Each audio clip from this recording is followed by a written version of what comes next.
जब सीखने की बात आती है,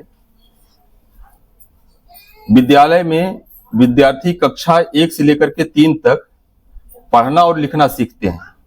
क्या सीखते हैं? पढ़ना और लिखना। कक्षा 3 के आगे जब और अगली कक्षाओं में प्रवेश करते हैं, चाहते हैं कक्षा 4 से लेकर के जहां तक पढ़ाई होती है, सीखने के लिए पढ़ते हैं। किसके लिए पढ़ते हैं? सीखने के लिए पढ़ते हैं। दोनों में अंतर समझ में आ रहा है? कक्षा 1 से 3 तक पढ़ने के लिए सीखते हैं, मतलब कैसे how to read and how to write. यदि मान लीजिए कि विद्यार्थियों को पुस्तक पढ़ना और लिखना नहीं आता है, तो जब वो कक्षा 3 के बाद अगली कक्षाओं में जाएंगे, यदि पढ़ते ही नहीं आता है, लिखते ही नहीं बनता है उनसे, तो कैसे किताब को पढ़ेंगे? तो अगली कक्षाओं में कुछ भी हासिल नहीं कर सकते हैं। तो यहां पर सबसे महत्वपूर्ण क्या निकल करके आ रहा है कि कक्षा 1 से लेकर के कक्षा 3 तक हमारा कर्तव्य है कि उन्हें पढ़ना और लिखना अच्छी तरह से सिखा दें। यही FLN का मूल उद्देश्य है, फाउंडेशनल लिटरेसी एंड न्यूमरेसी, बुनियादी साक्षरता। अब निपुण का लक्ष्य है national initiative for proficiency in reading with understanding and numeracy. इसका जो लक्ष्य निर्धारित किया गया है, तो कक्षा 3 तक आते आते बच्चों को भाषा में, हिंदी और इंग्लिश दोनों में 60 शब्द प्रति मिनट की दर से पढ़ना सीख जाए। मतलब 1 मिनट में कितने शब्द? 60 शब्द। इसमें लिखना भी है, लिख भी लें। और पढ़ना और लिखना दोनों अनिवार्य है। किसके साथ? ध्यान दीजिएगा, विथ अंडरस्टैंडिंग, समझ के साथ। मतलब सिर्फ पुस्तक को पढ़ना नहीं है, पुस्तक को कैसे पढ़ना है? समझ के साथ। एग्जाम में आता है ना अनसीन पैसेज, अपठित गद्यांश। वो इसलिए आता है कि इस गद्यांश को पढ़ करके विद्यार्थी कितना समझा है, इसका आकलन उस गद्यांश के नीचे कुछ प्रश्न रहते हैं। यदि उन प्रश्नों का उत्तर विद्यार्थी अच्छी तरह से दे दिए तो उस गद्यांश को समझ लिए हैं। यदि नहीं दे पाते हैं तो गद्यांश समझ में नहीं आया है। पढ़ तो लेंगे, लेकिन पढ़ने के बाद उनको गद्यांश समझ में आया है कि नहीं, इसका निर्धारण आकलन के बाद प्रश्नों के माध्यम से किया जाता है। अब जब भाषा की बात आती है, तो जैसा कि विद्यार्थी जब स्कूल में आते हैं, यदि हम हिंदी की बात करें तो there are 4 skills of any language. कौन कौन सी स्किल्स हैं? 4। LSRW, listening, speaking, reading, writing.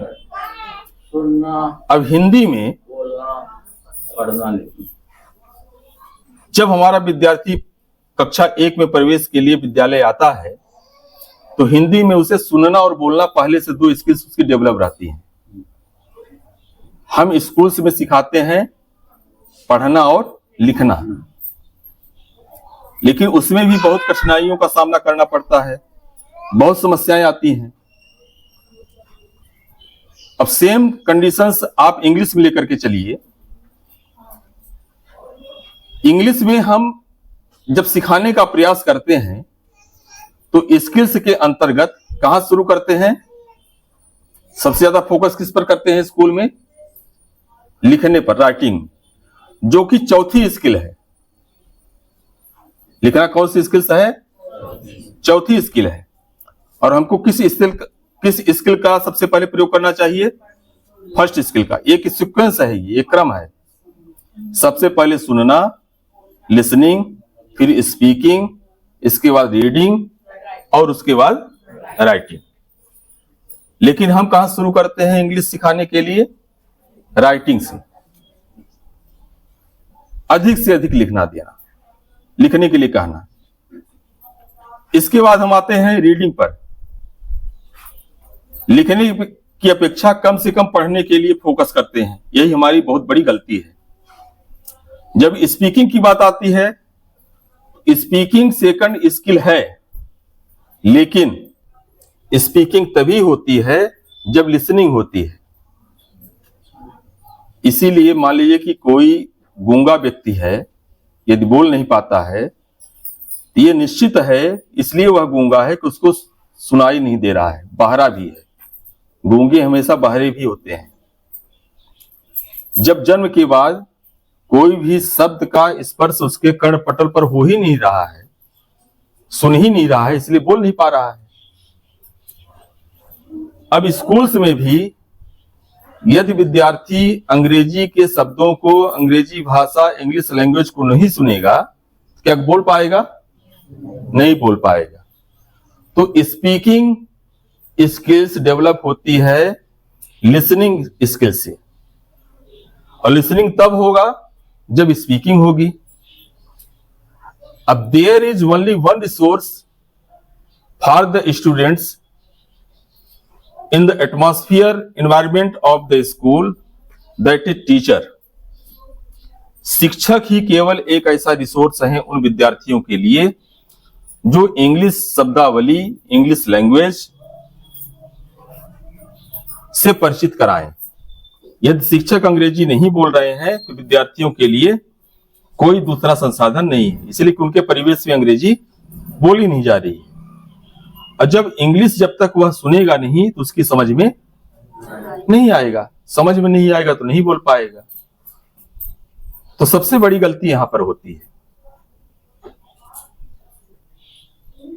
और सुनने के साथ यदि समझ में फिर भी नहीं आता है तो इसके पहले एक प्रक्रिया चलती है सीखने में, पूरे फोकस के साथ अवलोकन करना। जैसे कि छोटा सा बच्चा है, अब ये जन्म के बाद अभी 1 वर्ष के बाद कुछ बोलने लगेगा, लेकिन अभी भी सीखने की प्रक्रिया उसकी जारी है।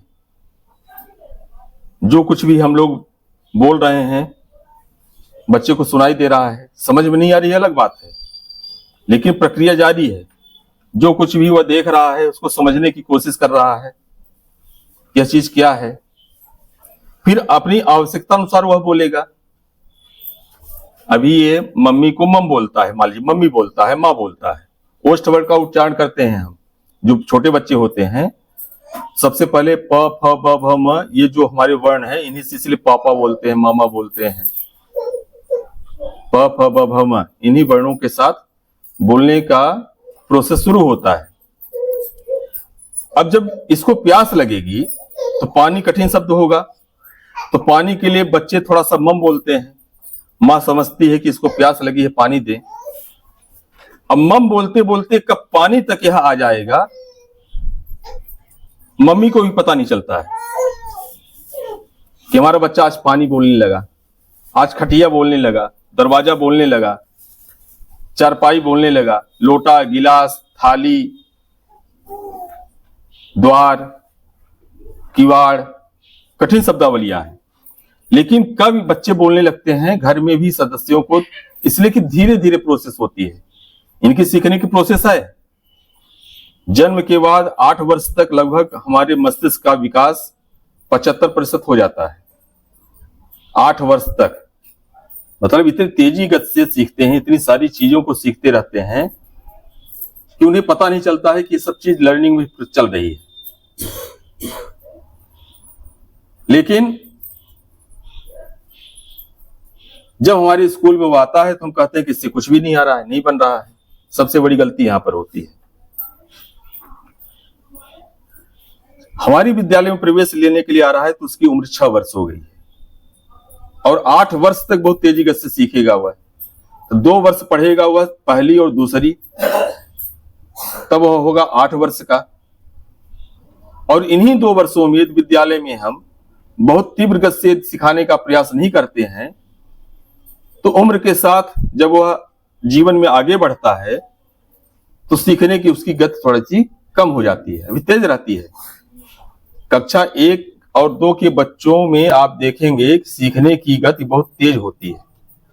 कब? जब हम पूरे मन से सिखाने का प्रयास करेंगे तब।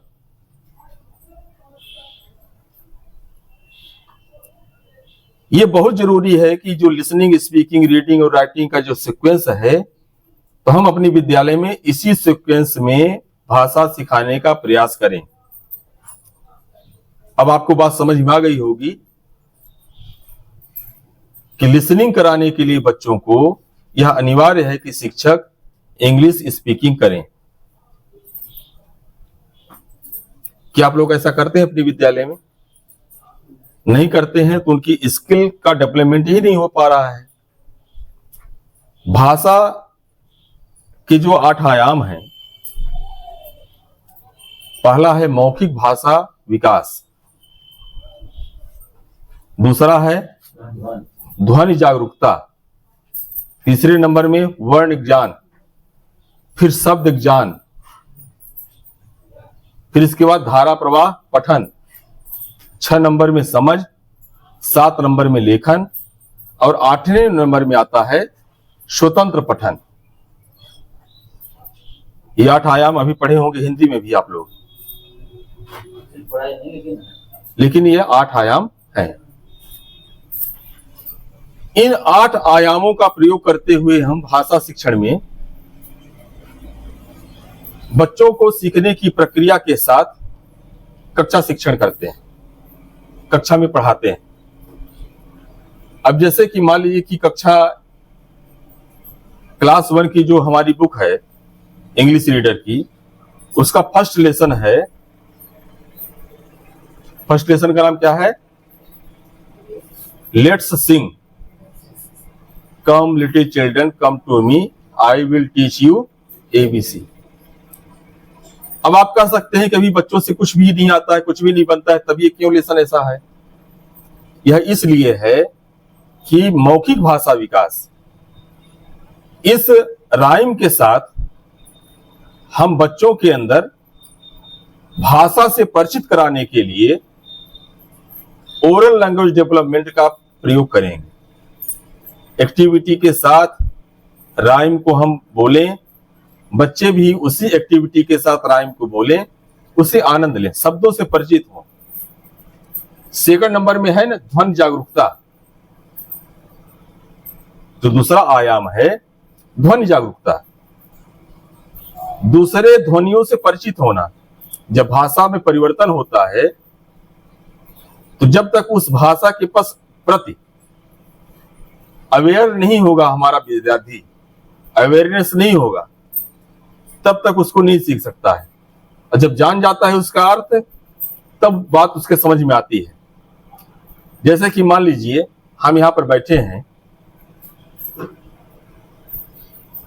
और कौवे की आवाज कभी भी नहीं सुने, और बाहर कौवा बोलता है, कोई मुझसे पूछेगा किसकी आवाज है, क्या हम बता पाएंगे? ये कभी सुने ही नहीं है, कोई बताएगा नहीं कि आवाज जो निकल रही कौवे की है, कौवा ऐसा होता है।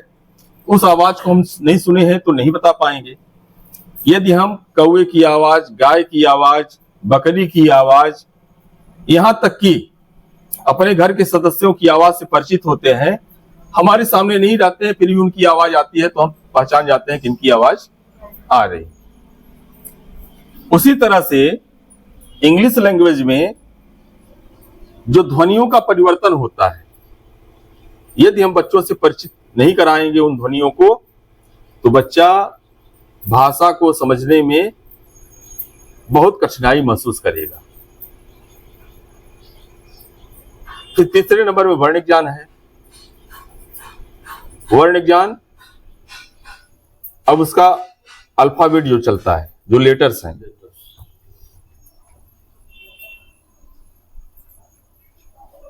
ये जो लेटर क्यों जो लिखे हुए जाते हैं, क्या होता है?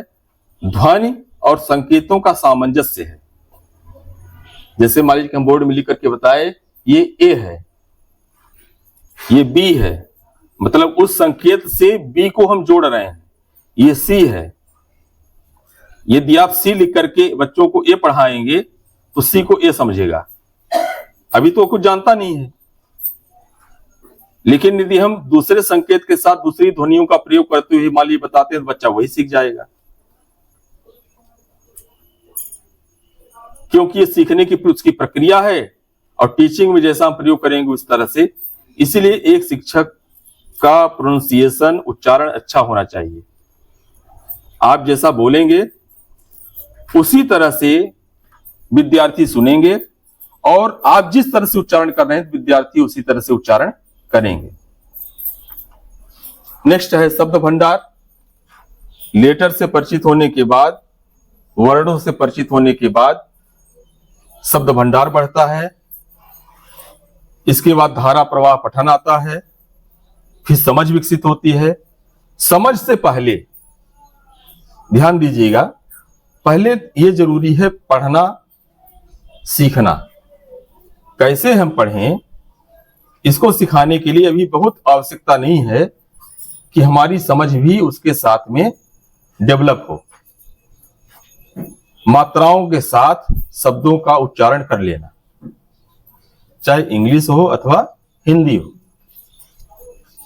और जब हम शब्दों को सिखाना शुरू करें तो सबसे जरूरी है कि उन्हीं शब्दों का प्रयोग करें जो शब्द हमारे आसपास, जो चीजें आसपास दिखाई दे रही हैं, इसको हम भी रिलेट करते हैं।